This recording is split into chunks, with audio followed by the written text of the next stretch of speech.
Hello everybody and welcome back to Let's Play Super Robot Wars Z2.1. In the last part we started to actually get this chapter done by, and we talked through the stats and skills that that pilots and units have. So in this part we're going to continue playing through this chapter. I don't think there's a lot left. I mean to complete the SR point there better not be much left because we only have one more turn. So, we're level 4 now, because we, Crowe is level 4 because he got enough XP. So he got some stats and a little bit of SP. Got 1 SP, I think. So, oh hey, we got a buddy. It's Wufei. So this is Wufei Chang from Gundam Wing. And he is currently scolding us for being incompetent.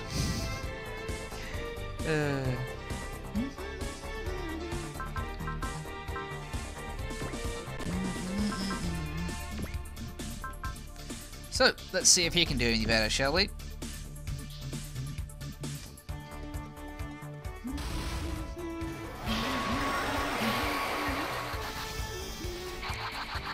Wufei here, just dodge that. Nice. So I'm not a huge fan of Wufei personally. I think he whines about a lot of things way too much. But you can't say he isn't effective.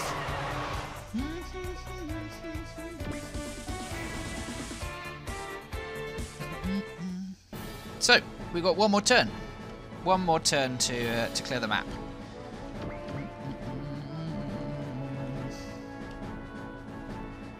Yeah, just go here. We have Crowe focus, and then shoot at this guy. Yeah, so let's have a look at the daemons, shall we? So these Jigenju daemon. This is the basic daemon. They're all right. They're fairly mooky in all respects, I think. About the only interesting thing about them is that they have a about the only annoying thing about them is that they have a weapon that's 1 to 5 range, but you can't, but no post move. Oh yeah, I never actually talked about that, did I? Damn it, I forgot. In my big explanation, I completely forgot. So these two moves here, you see, have a P under the middle block in variable. That means that they are post-move. They are attacks that can be used after moving. Whereas if you don't have a P, then that weapon can only be used before moving. This means this is one of the main things that makes this game's battle system very different from SD Gundam's game battle system. Where in SD Gundam you can easily run around and then use your XX satellite cannon. In this game, you wouldn't be able to do that at all. That would definitely be a pre-move attack. Speaking of other attacks, so note under the name Brasta, we have size M. Also, over on the right, you've got those 2 rows of icons. You see the second one on the top is a shield. So if Crowe had the skill blocking, then he'd be able to use that to block attacks incoming with him. That is a skill that Wufei does have. He has blocking, and his Shenlong Gundam also has a shield and a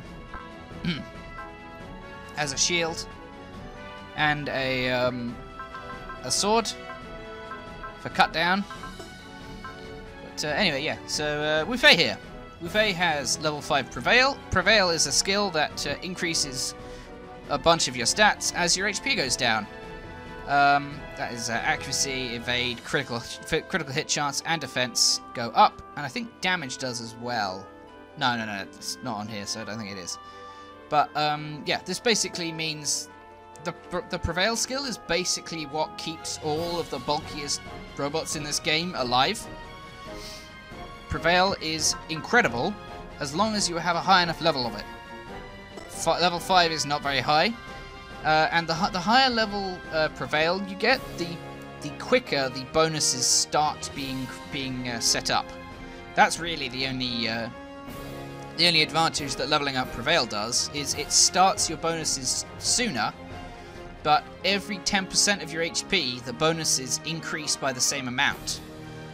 So if you have level 1 Prevail, you won't get any bonuses until you're at 10% health, and you'll only get a small bonus. But if you have level 9 Prevail, the maximum, then once you've dropped below 90% of your HP, basically once you've taken any damage at all, effectively, you'll start getting the bonuses, and the lower you get, the lower HP you go, the more those bonuses will stack up to 9 times their original effect, whatever that is. Also, Wufei has Predict, which it increases hit, evade, and critical hit chance by 10% once your unit has hit 130 will or higher. Wufei also has 2 new spirits, that being Guts, which heals the user by 30%, and Sense, which casts Alert and Strike, aka it sets your accuracy to 100%, so it's attuned for you, and also for 1 attack you cannot be hit no matter what, even if the opponent has cast Strike, but only for 1 attack. It's not even like, and you can't cast it after you've attacked, so it's more of a preventative measure than it is a perfect defense, as it were. But Sense casts both of those at once for the low price of, in this case, 20 SP. So let's do that, shall we? We'll cast our Sense and check out Wufei's other weapons.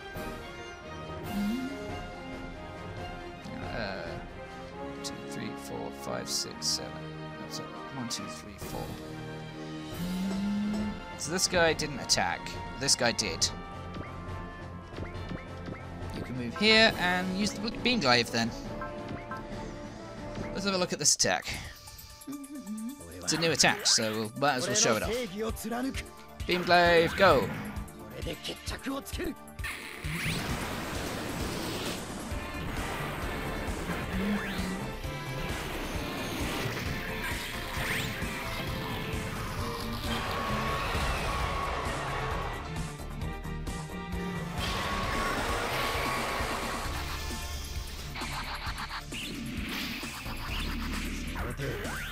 I like those little vernier thrusters there. The vernier thrusters on the Wing Gundams. Pretty cool. Anyway, yeah. So on top of that, Wufei has a B in the air and B in the land. He's melee focused and evasion focused. He's very poor defense. He has 59 SP, which is pretty good. The Shenlong Gundam itself is medium size. It has, as I said, a sword and a shield. Has 5300 HP, 140 energy, 1350 defense, 110 mobility, and 145 hit. The Wing Gundams in general are built more to take hits than to dodge them, but they do both pretty well. That does mean that they end up being fairly middle of the road later on in the game, because you can't guarantee that they'll either dodge a hit or tank it to the face. But hey, also the Shenlong, unlike the Brasta, cannot fly. We'll see in the type box next to type, land and water, L and W instead of A and L for the Blaster. Oh, the Blaster seems to have gained two movement from somewhere. Oh yeah, the Shenlong has some special weapon effects that we haven't dealt with yet. The S variable here is special. It has a special ability or a status effect associated with it. In this case, the Vulcans have mobility down, which reduces the target's mobility by 30% for 1 turn, I think, which makes it harder to hit. Harder to dodge, easier to hit. That's it. And the Beam Glaive has a B next to it, has a B in the variable, that means it's a beam weapon. Now, beam weapons are basically the same as normal weapons, except that they don't work underwater whatsoever. Or they don't work very well underwater, usually. Except for melee weapons. Ranged beam weapons don't work underwater. Some shields only affect beam weapons, and other shields only affect non-beam weapons. So it's good to have a mix. Usually, basically, it's just there to be another quantifier, really. Just another thing to deal with. But yeah, we better hope that these enemies kill themselves on us. They should, because they have hardly any HP left. And Super Robot Wars AI is usually pretty predictable, in that they'll just attack whatever they can, if they have a choice. If they have a target, then they usually take that target. And I don't need to. I don't want to watch any of these animations right now, because it's already been quite a long time. So that's Wufei getting some more kills, and we got our SR point. So, without further ado, let us get on with the plot. And Wufei's just run away because Crowe is terrible at piloting, apparently. Something like that. Wufei is kind of a dick, I'll be honest. So, our plot comes along. Crowe's negotiating with Traya for his fee for piloting the robot, and Traya's not really interested in paying him anything, to be honest. Yeah, Crowe's just put that great figure on the table there. 1,000,000 G. Traya's countered with 1 G. Oh, and Baldy Stash over here has come over, and yeah, Traya's going to be basically Traya's going to be our patron, as it were. Crowe's going to pilot her blaster, and in exchange, Traya's going to loan him 1,000,000 G, which he is going to have to pay back to her in the form of working.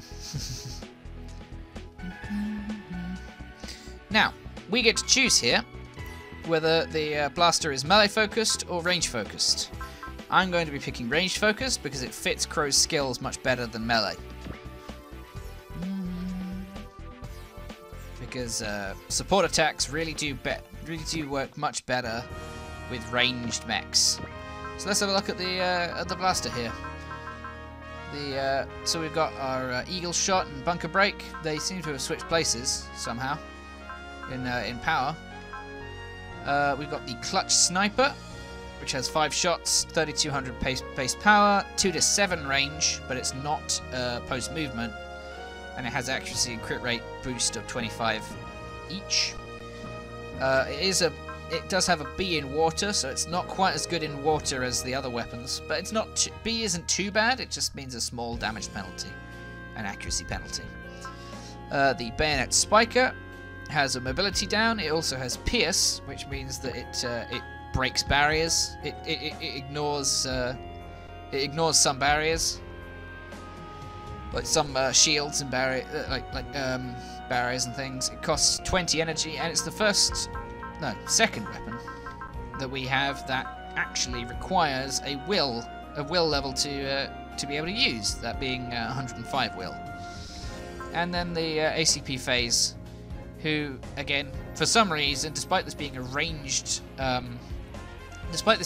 focused mech, the ACP phase actually is a post-move attack that's a melee weapon for some reason. But that's alright. I don't mind too much. It has 4 shots, ignores size, and has A's in all things. Yeah, so that's the Brasta. On top of that, we've got us a new menu, that being the main menu of the map of the game, where you can look at your pilots, or you can train your pilots by boosting their skills in exchange for PP, their stats, by buying them skills from this long list of skills. This one being the best one in the game, by the way.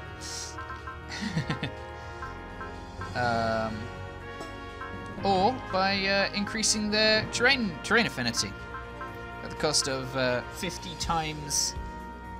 At the cost of 50 times the new rank, as it were. So S is rank 5 of the possible ranks, being not applicable, or D, C, B, A, and S. Yeah, so yeah, that's training. You can equip special like power parts to your units. We don't have any at the moment, so this menu is useless to us right now. You can spend money to upgrade your unit. I'll just do this right now, might as well. Spend all the money. All of the money that I earned, I've just spent on upgrading all of our stats by 1 box. Each box increases depending on the stat in question. So HP in this case would be 300 HP, 10 energy, looks like 60 defense, 5 mobility, 6 hit, and 100 attack. But the higher you go, the higher you go with the weapon power here, the more boost you get per point, as it were. So up to a max of 300 per point. So this is the power of the Brasta at max power, but that'll be a while away, considering we haven't been able to carry over anything yet. So this stuff we haven't got access to, and so we won't be talking about it. FX lets you look up units that have specific skills that you got, or mechs that have specific skills in this case, for example shield equip, and spirits. Setup allows you to deal with menus. I'm not going to deal with that right now. You can save the game, so I'm just going to do that. And yes, and you can load. That's basically it for the menu. So I'm going to say goodbye for now. I'll see you guys next time when we begin Chapter 2 of this game. Goodbye, everybody.